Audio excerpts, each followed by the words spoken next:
لمز جنونیت by Alisha Khan, episode number 14۔ چھوڑے مجھے۔ اس کی گرم جھلستی سانسوں کو اپنے چہرے پر بے انتہا قریب سے محسوس کرتے ہوئے تڑپی تھی، جس پر وہ جو اس کے نشے میں بہک رہا تھا یکدم سے ہوش کی دنیا میں واپس آیا۔ پہلے بتاؤ، مانو گی میری بات؟ وہ آنکھیں چھوٹی کرتے ہوئے اس پر اپنی لفٹ ڈھیلے کر گیا تھا، مگر تھی اب بھی وہ اس کی قید نہیں۔ تعبیر نے ایک نظر سے دیکھا، وہ اب تک بے انتہا قریب تھا۔ ایک اجنبی کی اس قدر قربت پر وہ شرم سے پانی ہو رہی تھی۔ آپ کا پرابلم کیا ہے؟ آپ کیوں مجھے فورس کر رہے ہیں؟ بھلا میں کیوں مانوں آپ کی بات؟ کہنا تو ہے دگنا منافع، کہہ تو رہا ہوں کہ ہے دگنا منافع ملے گا تمہیں، اور کتنی بار سمجھاؤں؟ عاطف نے بغور اس کا جائزہ لیا۔ اس کی مضبوط گرفت کی وجہ سے تعبیر کو گھبراہٹ محسوس ہو رہی تھی۔ اس کی نازک سی دودیا گردن پر پسینے کی ننھی بوندیں آتش کے جذباتوں کو بھڑکنے پر اکسا رہی تھی۔ میں ایسا نہیں کر سکتی، آپ بات سمجھیں۔ ہمارے آنر نے ڈیل سائن کر دی ہے اور ایڈوانس پیمنٹ بھی ریسیو کر لی ہے۔ ڈیل کینسل بھی تو ہو سکتی ہے، سائن کیے گئے پیپرز کو آگ بھی تو لگایا جا سکتا ہے مس تعبیر علی۔ خیر، آپ بس اپنی طرف سے نارضامندی ظاہر کریں، آگے کا کام میں سنبھال لوں گا۔ وہ کہتا ہوا اس سے دور ہوا۔ اگر وہ ایسا نہ کرتا تو وہ اپنے جذباتوں پر کیا گیا قابو کھو بیٹھتا۔ تعبیر نے جلدی سے اپنا دوپٹہ کندھے پر ٹھیک کیا اور پھر سے اس کی نیلی آنکھوں میں دیکھنے لگی۔ نہ جانے وہ اتنا خوبصورت کیوں تھا۔ میں ایسا بالکل بھی نہیں کروں گی۔ اگر آپ کو کوئی مسئلہ ہے تو آپ میرے آنر سے جا کر کہیں، نہ کہ یوں اس طرح نامناسب طریقے سے مجھے تنگ کریں۔ وہ قربان ہونے کو تو تھا اس کی معصومیت پہ۔ آتش نے یک طرفہ مسکراہٹ اچھالی تھی، جس پر وہ اسے گھورنے لگی۔ مس تعبیر، ابھی آپ نے میرا تنگ کرنا دیکھا ہی کہاں ہے؟ بات کو سمجھنے کی کوشش کریں، یہ کام صرف آپ ہی کر سکتے ہیں۔ وہ کیا ہے نا، میں چاہوں تو ایک سیکنڈ کے اندر آپ کے آنر کو اس کی اوقات یاد دلا دوں، مگر میں چاہتا ہوں آپ خود سے انکار کرو۔ انہیں کہو کہ آپ اس کام سے سیٹسفائی نہیں ہیں۔ آتش نے اپنے نچلے ہونٹ پر شہادت کی انگلی پھیرتے ہوئے کہا۔ تعبیر کو وہ اس وقت ڈھیٹ انسان ہی معلوم ہو رہا تھا۔ دیکھیں پلیز، آپ مجھے اب فورس نہ کریں، جو میرا کام ہے میں اس سے پیچھے نہیں ہٹ سکتی۔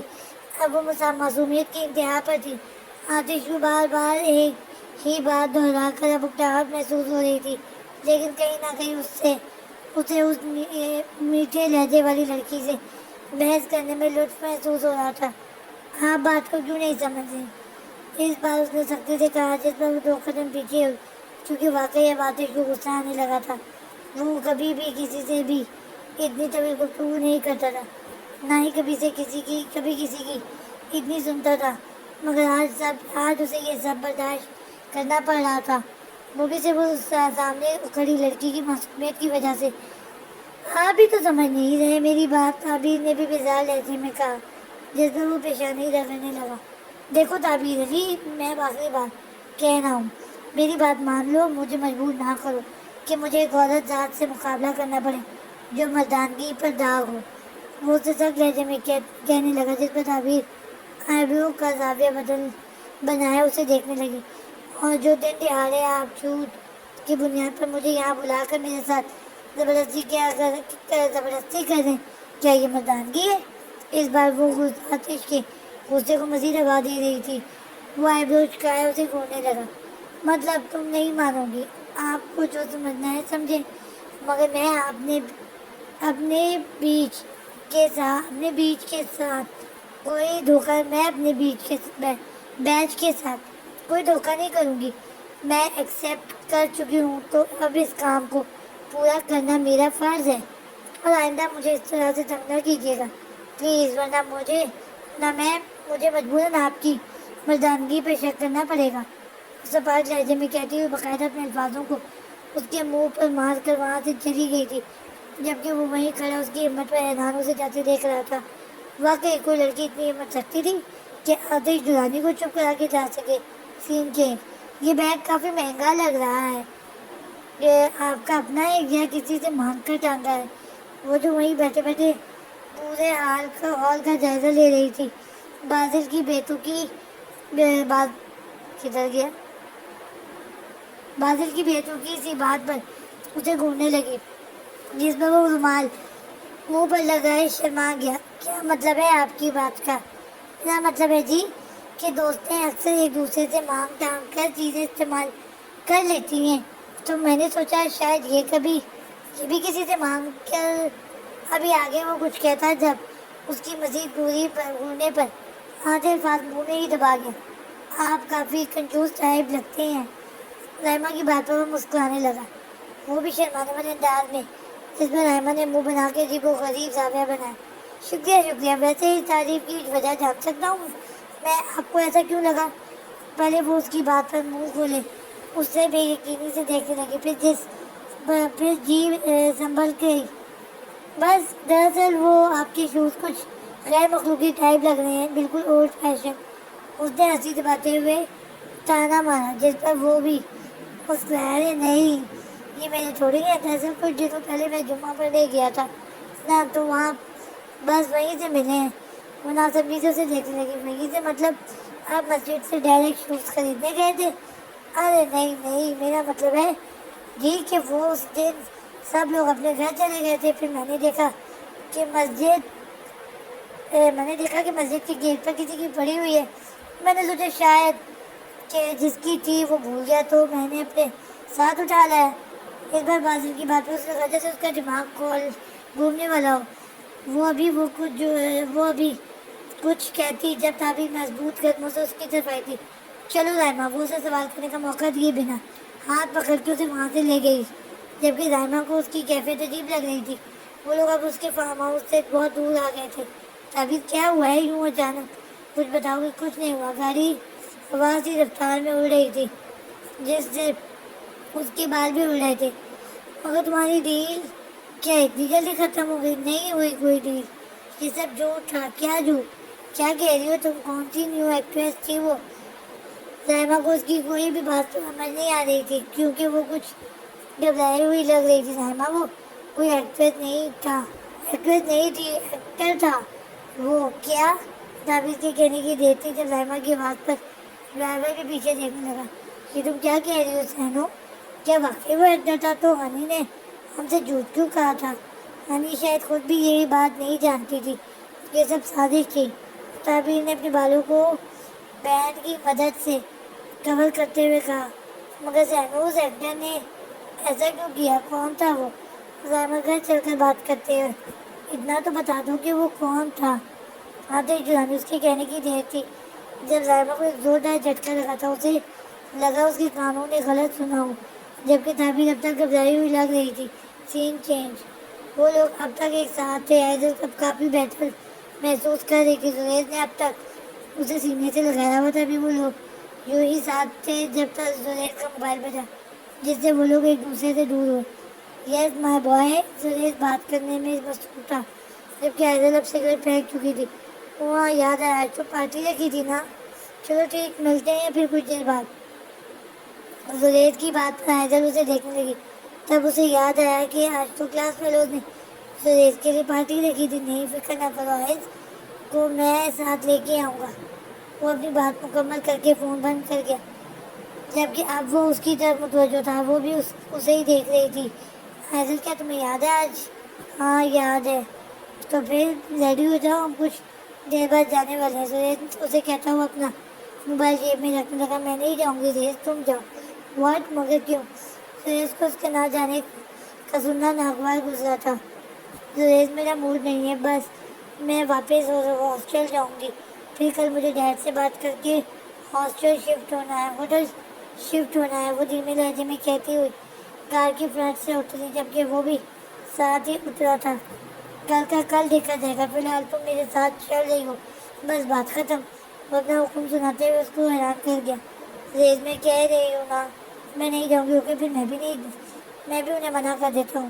اس نے جیب سے واپس موبائل نکالا جب آئزل اسے دیکھنے لگی۔ زریز، کیا ہو گیا ہے؟ وہ لوگ کیا سوچیں گے؟ کہہ دوں گا میرا موڈ نہیں آنے کا، زیادہ سے زیادہ مجھے الٹا سیدھا کہیں گے، ناراض ہو جائیں گے، دیٹس اٹ۔ ابھی وہ نمبر ڈائل کر کے گھر آتا جب آئزل نے اس کے ہاتھ سے موبائل چھینا۔ میں چل رہی ہوں۔ آئزل کی بات پر وہ فاتح مسکرایا۔ جیسے جیت گیا ہو. گڈ. پھر جلدی سے واپس گھر جاؤ اور اپنا خلیہ درست کر کے آؤ. شاباش. بلکہ آنے کی کیا ضرورت ہے, لینے آؤں گا میں. اوکے. وہ اس کے گال کو تھپتھپاتے ہوئے کہنے لگا, جس پر حائزل نے اسے اس کا موبائل واپس کیا. وہاں موبائل واپس کیا اور مسکراتے ہوئے اپنی گاڑی کی طرف چلی گئی, جبکہ وہ بھی اس کے پیچھے تھا. تم بھی اپنا اولیا ٹھیک کر لینا. ان بڑھتے ہوئے بالوں کے ساتھ واقعی میں چرسی میں والی لگتے ہو. حائزل ایک اسٹائل سے کہا, جس پر وہ مسکرائے بنا نہ رہ سکا. دیکھتے ہی دیکھتے اس کی گاڑی دور جا چکی تھی. چل بھائی ریز, اپنے بالوں کو سنوار, ورنہ یہ شیرنی واقعی میں تجھے چرسی سمجھ لے گی. وہ اپنے بڑے بالوں کو ہاتھ سے ٹھیک کرتا ہوا اپنے کباڑ خانے نما گھر میں چلا گیا تھا. سین چیک. جب وہ کمرے میں آئی تو زائمہ سوچوں میں گھومتی مگر دروازے کی طرف دروازے پر اس کی طرف متوجہ ہوئی. کیا ہوا, کیا کہا انو نے؟ معذرت کر رہی تھی. وہ کہہ رہی تھی شاید مس انڈرسٹینڈنگ ہو گئی ہو. تعبیر بے تاثر چہرے کے ساتھ بیڈ پر آ بیٹھی. تم نے اسے بتایا نہیں کہ وہ شخص آتش دورانی تھا؟ میں نے اسے ایسا کچھ بھی نہیں بتایا. تم نے تو مجھے بھی اب تک کچھ بھی نہیں بتایا کہ آخر آتش دورانی جیسا سوبر اسٹار نے تمہیں کیوں بلایا تھا, وہ بھی سازش کے طور پہ بقول تمہارے. زائمہ بڑی حیرانگی سے پوچھنے لگی, جس میں تعبیر اسے دیکھنے لگی. یار مجھے خود سمجھ نہیں آ رہا آخر وہ چاہتا کیا ہے. پاگل لڑکی, پہلے یہ تو بتاؤ ہوا کیا تھا آخر. تعبیر کو پتا تھا کہ زائمہ سب کچھ جان کر رہے گی, اس لیے اس نے زائمہ کو اے ٹو زی بات بتا دی, جسے وہ بڑی دلچسپی سے سن رہی تھی, جیسے کوئی لیک ہوا پیپر ہو. واؤ, کیا واقعی واللہ تم نے اسے اتنا کچھ کہہ دیا. کیسے؟ میں ہوتی نا تو وہی کھڑی کھڑی اسے تکتی ہی رہتی. اوف, کتنا ہینسم ہے یار وہ. ہائے پاگل لڑکی, مجھے اسی وقت بتا دیتی نا کہ وہ آتش ہے تو میں اس سے مل ہی لیتی. اور ہم اپنی عادت سے مجبور ہوتی بولی چلی جا رہی تھی, مگر بریک تو اسے تب لگا جب تعبیر اسے گھورنے لگی. بس ہو گئی تم اسٹارٹ. اپنے دوست کا ساتھ دینے کی بجائے تم اس کے حسن کی تعریفیں کر رہی ہو. تعبیر کی بات پر اس نے دانت کے درمیان انگلی دبائی. اوہ سوری, میرا وہ مطلب نہیں تھا. خیر یار, واقعی تم بہت لکی ہو کہ آتش دورانی نے تمہیں ملنے کے لیے بلایا تھا. ڈرانے کے لیے؟ ہاں وہی, ورنہ لوگ اس کی ایک جھلک دیکھنے کے لیے ترس جاتے ہیں. بس کرو زائمہ. وہ اب اٹھا گئی تھی اس کی تعریفیں سن کر. وہ منہ بناتی ہوئی اپنی جگہ پر لیٹ گئی. حد ہے, ایک تو میڈم کو اتنا اچھا موقع ملا تھا, اوپر سے سن کے مزاج ہی نہیں مل رہے تھے. زائمہ کی بات کو اگنور کرتے ہوئے وہ سونے کی کوشش کرنے لگی, کیونکہ ڈنر تو ان لوگوں نے یہاں آتے ہی کر لیا تھا. اچھا سنو نا جنریٹر, اب کیا ہے؟ تعبیر نے سختی سے کہا, جس پر اس سے کچھ آنے لگی. یار وہ کیا ہے نا, میں کہہ رہی تھی جلدی بولو. وہ میں یہ کہہ رہی تھی کہ اگر وہ بار بار اٹک رہی تھی, جس پر تعبیر اسے گھورنے لگی. میں یہ کہہ رہی تھی کہ اگر اب آتش تمہیں ملنے بلائے تو مجھے بھی بلوا دینا. وہ ایک سانس میں کہتی ہوئی مشین لگ رہی تھی. ابھی تعبیر حیران کن انداز میں اسے دیکھتی جب وہ جلدی سے کمفرٹر اڑ کر سو گئی. پاگل لڑکی, بالکل ہی پاگل ہے. وہ منہ میں بڑبڑاتی ہوئی واپس لیٹ گئی. جب اسے آج صبح والا منظر یاد آنے لگا, اس کا وہ صاف شفاف چہرہ, گہری پلکیں, پرکشش نیلی آنکھیں, ہلکے براؤن بیئرڈ, اس کا وہ پرفیوم, وہ اس کے تصور میں کھونے لگی تھی. سین چیج. تم سے پہلے تم سا کوئی ہم نے نہیں دیکھا, تمہیں دیکھتے ہی کھو جائیں گے یہ نہیں تھا سوچا. سانگ چل رہا تھا مگر وہ آج صبح ہونے والے سین میں گم سا تھا. پہلے تو وہ تعبیر کی معصومیت پر فدا ہو گیا تھا, پھر اس کا غصہ, اس کے وہ تلخ الفاظ. آتش کے چہرے پر سخت تاثرات نمایاں ہونے لگے تھے. بابو میں تیری میری یہ یاد گزر جائے, تجھ میں ہی کہیں یہ میری صبح ہی گزر جائے. مگر جب اسے اس کی وہ پسینے کی ننھی بوندوں سے بھیگی, اس کی وہ نازک سی دودھیا گردن یاد آنے لگی تو یکدم اس کے جذبات بدلنے لگے. نہ جانے اس کا دل کیوں ضد کر رہا تھا وہ ایک بار پھر سے اس کا دیدار کرے. ایسے نہ مجھے تم دیکھو, سینے سے لگا لوں گا تم کو, میں چرا لوں گا تم سے, دل میں چھپا لوں گا. اچانک سے اسے اس کی مدھم سی سانسوں کی مہک محسوس ہوئی. ایک انتہائی حسین یکطرفہ مسکراہٹ اس کے لبوں پر آئی. وہ آنکھیں بند کیے صوفے کی پشت پر سر ٹکا گیا. بہت ضدی ہو تم. میرا دل کر رہا ہے ایک بار پھر سے تمہاری ضد دیکھی جائے. آنکھیں بند کیے وہ دھیمی سی آواز میں خود کلامی کرنے لگا. ماننا پڑے گا کچھ تو ہے تم میں. ماننا پڑے گا کچھ تو ہے تم میں تعبیر علی، جو آتش دورانی کو خاموش کرا گئی تھی. تم آتش دورانی تھا کوئی. وہ آتش دورانی تھا. کوئی بھی اس کی اجازت کے بنا اسے اف بھی نہیں کہہ سکتا تھا. مگر آج وہ ایک عام سی لڑکی کے آگے خاموش ہو گیا تھا. کیا یہ تمہارا غرور تھا یا پھر انا؟ وہ زیر لب کہنے لگا. جو بھی تھا، مگر اب تم سے ملنا ضروری ہو گیا ہے. میں آتش دورانی، تعبیر علی تم میں چھپی وہ بات سامنے لا کر رہوں گا جسے میں اب تک سمجھ نہیں سکا. اپنے ٹیبلٹ پر وہ آج کی ریکارڈنگ دیکھ رہا تھا جس میں تعبیر اس کی گرفت سے قید اس کے انتہائی قریب تھی. اگر تم نے میری بات خوشی خوشی مان لی تو ٹھیک ہے، ورنہ آتش دورانی تمہیں اپنے طریقے سے سمجھائے گا. تو آئے سویر تمہیں ماننا بھی پڑے گا، جھکنا بھی پڑے گا، اور ضروری ہوا تو تمہیں ٹوٹنا بھی پڑے گا. وہ ریکارڈنگ پاز کر کے زوم کر کے تعبیر کی نیک دیکھنے لگا تھا. اسے سمجھ نہیں آ رہا تھا کہ آخر وہ ایسا کیوں سوچ رہا تھا. وہ کیا سوچ رہا تھا؟ وہ اپنی مرضی کا مالک تھا. جب اس کا دل کرے، جو اس کا دل کرے، بنا سوچے سمجھے وہ کر جاتا تھا. اور آج پھر سے وہ اپنے دل کی سن کر وہ تعبیر سے ملنے کا ارادہ رکھتا تھا. سین چینج. اوف، یہ لڑکیاں بھی نا کتنا وقت لگاتی ہیں تیار ہونے میں. وہ کھڑکی کے نیچے کھڑا کب سے اس کا انتظار کر رہا تھا، مگر اس کا اب تک کچھ پتہ نہیں تھا. پہلے اس نے حائزل کے نمبر پر کالز کی، پھر مجبوراً کھڑکی پر چڑھنے کا سوچنے لگا. ابھی وہ کھڑکی پر آدھا ہی چڑھا تھا جب اس کی نظر دوسری طرف رخ کیے کھڑی حائزل پر گئی. حائز تم، ابھی وہ کچھ کہتا جب وہ اچانک سے چونکی اور اسے گھورنے لگی. اس نے دیکھا تھا زریز نے کس طرح اپنے بالوں کو سمیٹ کر باندھا ہوا تھا. وہ آج بہت زیادہ ہینڈسم لگ رہا تھا. تم یہاں کیا کر رہے ہو؟ وہ اس کے منہ پر ہاتھ رکھ کر اسے چپ کرانے لگی کیونکہ اس کی روم میٹ ابھی سوئی تھی. تمہیں لینے آیا تھا پاگل لڑکی. حائزل کا ہاتھ ہٹا کر وہ اس کے کان میں سے خوشی کرنے لگا جس پر وہ اسے دیکھنے لگی. تو انتظار کر لیتے نا، ضروری تھا یوں کھڑکی سے اندر آنا. حائزل کی بات پر وہ مسکرانے لگا. ضروری تو نہیں، لیکن عادت سمجھ لو. اس کے چہرے کے قریب آیا تھا جس پر وہ تھوڑی سی دور ہوئی. اچھا اب جلدی تیار ہو جاؤ، تم اب تک ریڈی نہیں ہوئی. وہ اس کی پاگلوں والی حالت دیکھ کر منہ بناتے ہوئے کہنے لگا جس پر وہ اسے ڈھونڈنے لگی. سب ریڈی ہے، بس میں اپنے جاگرز پہن کر آتی ہوں. وہ ہاسٹل کی لڑکی نے لیے تھے اور لیٹ پارٹی کے چکر میں برابر والے روم میں چھپائے تھے. تو تم یہی رکنا، میں ابھی آئی.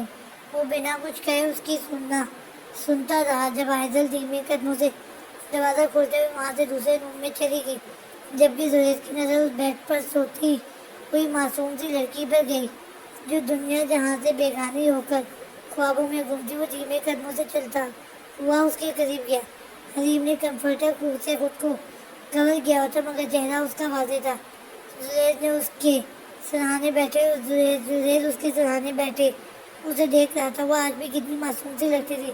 زریز نے اس کے چہرے پر دیکھنے والوں کو بھی عادت کی انگلی سے ہٹایا تھا جس سے اس کے چہرے پر بیداری والے تاثرات نمایاں ہونے لگے. وہ اس وقت بہت معصوم سی ڈال ہی لگ رہی تھی. وہ بے ساختہ زریز کے چہرے پر خوبصورت سی مسکراہٹ آئی جسے وہ دبا نہ سکا. اس نے جھک کر اس کے ماتھے پر بوسہ دیا. ابھی وہ مزید اس کے پاس بیٹھا جب اسے کسی کے قدموں کی آہٹ سنائی دی.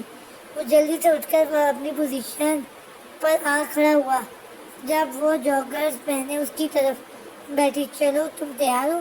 اور نہیں تو کیا، چینج کر تو لیے کپڑے. وہ جلدی سے اس کا ہاتھ پکڑے کھڑکی کی طرف لے جانے لگی جب وہ اس بار تمیز سے اترنے کے بجائے اوپر سے چھلانگ لگا کر کودا تھا جس پر حائزل کا منہ کھلے کا کھلا رہ گیا تھا. وہ خود پائپ پکڑ کے نیچے آنے لگی. یہ کیا طریقہ تھا؟ اٹس ناٹ اے طریقہ، اٹس مائی اسٹائل ڈار. وہ بائک کی طرف بڑھا جب آئزل اس کے ساتھ ساتھ چلنے لگی، دانت بھول گئی؟ میں نے کہا تھا نا تمہیں ڈارلنگ کہنے کا حق صرف تمہیں ہے، مجھے ہے۔ وہ آنکھ مرتبہ اس کے ہوش اڑا گیا، جبکہ وہ بنا کچھ کہے اس کے پیچھے بیٹھ گئی اور دیکھتے ہی دیکھتے ان کی گاڑی بہت دور چلی گئی۔ سین چینج۔ کم آن یار، چیل کرو۔ وہ لوگ سب ڈانس میں مصروف تھے، جبکہ حسب عادت اس کے ہاتھ میں شراب کی گلاس تھے۔ وہ الگ بات تھی کہ وہ شراب پی نہیں رہے تھے، صرف نمائش کر رہے تھے۔ زریز اور آئزل کو آتا دیکھ کر ان لوگوں نے شور مچایا۔ ریز جان، شکر آپ آ گئے، ورنہ ہمیں لگ رہا تھا کہ آپ نہیں آنے والے، اور یہ اتنا سارا باربیکیو بس ہمیں اکیلے کھانا پڑے گا۔ ان میں سے ایک چھوٹا لڑکا جو زریز کو سب سے زیادہ پسند کرتا تھا قریب آ کر کہنے لگا، جبکہ زریز اس کے ہاتھ میں ڈرنک دیکھ کر اسے سخت تاثرات سے گھورنے لگا، جس پر وہ لڑکا سمجھ گیا کہ زریز کیا سمجھ رہا تھا۔ ارے زریز بھائی، سچ میں یہ وہ والی ڈرنک نہیں ہے، یہ تو جوس ہے، لیکن یہ جو باقی لوگوں کے ہاتھ میں یہ شراب ہی ہے، وہ بھی اصلی والی، سچ میں۔ وہ بڑی معصومیت سے کہتا ہوا زریز کو مسکرانے پر مجبور کر گیا۔ پہلے تو وہ لوگ کلاس فیلوز کے ساتھ بیٹھ کر گپ شپ کرتے رہے، پھر زریز کی نظر سامنے والے ٹیبل پر گئی، جہاں ایک بندہ بیٹھا ہوا دوسرے بندے کے ساتھ تاش کھیل رہا تھا۔ زریز نے دیکھا تھا وہ چیٹنگ کر رہا تھا۔ زریز بنا کچھ کہے اپنی کرسی سے اٹھا اور سگریٹ پھونکتے ہوئے سامنے والے کی ٹیبل کی طرف بڑھا، جبکہ آئزل سوالیہ نظروں سے دیکھتے ہوئے اس کے پیچھے چل دی۔ زریز بالکل اس کے سامنے جا کھڑا ہوا، وہ دونوں ہاتھ ٹیبل پر رکھے سامنے بیٹھے شخص کو تیکھی نگاہوں سے دیکھنے لگا، جس پر وہ جو کب سے چیٹنگ کر رہا تھا اب اسے سوالیہ نظروں سے دیکھنے لگا، جبکہ آئزل بلکہ خاموشی سے یہ منظر دیکھ رہی تھی۔ کیا ہے؟